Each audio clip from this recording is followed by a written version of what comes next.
My husband sent me a text. I need 1 week to think if you're worth keeping, so I gave him a lifetime to think. The message came at 2:47 p.m. on a Tuesday while I was refilling prescriptions at work. 23 years of marriage reduced to a text between his gym selfie and a reminder about the mortgage payment. I didn't respond. Not that day, not the next. Instead, I called our lawyer, the one we'd used for closing on the house, and started the paperwork. Filed for divorce, citing abandonment. Had him served at his girlfriend's apartment. Yes, I knew about Trina, the 26-year-old yoga instructor he'd been seeing for 8 months. The one he thought I didn't know about because I never checked his phone. I knew because the pharmacist told me when she came in for her birth control. Same last name as mine on the insurance.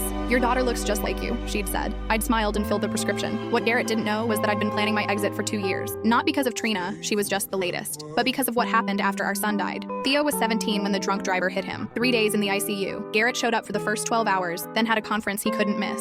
I held Theo's hand as the machines went quiet. Garrett sent flowers to the funeral from his hotel in Denver. Grieving differently, the counselor called it. I called it abandonment. For 6 months after, I couldn't get out of bed. Garrett hired a housekeeper and moved into the guest room. When I finally emerged from the fog, he acted like nothing had happened, like we hadn't buried our only child, like I hadn't screamed his name in my sleep for months while he slept soundly down the hall. The ultimatum text was meant to make me panic, make me beg. He'd done smaller versions before, threatening to leave if I didn't lose weight after Theo, if I didn't stop bringing up the past, if I didn't pretend we were fine at his company parties. This time was different. While he was thinking for his week, I was acting. Emptied the joint savings, legally half mine, sold the jewelry he'd bought to apologize for various affairs, sent the screenshots of his texts with Trina to his boss. Turns out soliciting clients' daughters is frowned upon at investment firms. Changed the locks on the house I'd inherited from my grandmother, the one I'd foolishly added his name to. The morning his week ended, I got another text. I've decided to give you another chance. I didn't read it until later. I was in Theo's room, finally packing his thing. Not to forget, never that, but to donate to the youth center. His teammates helped carry the boxes. They still visited me, these boys who'd lost their friend, more present in grief than his father ever was.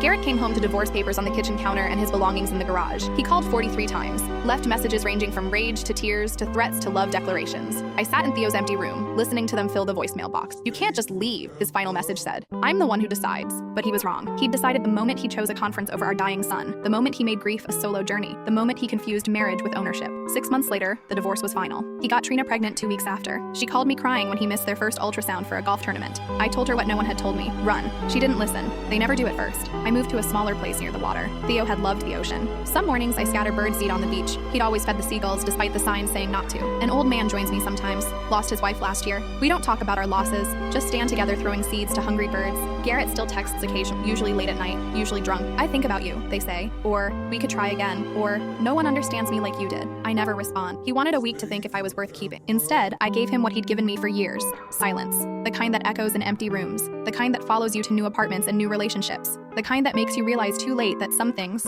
once broken, can't be fixed with thinking. Some things just end.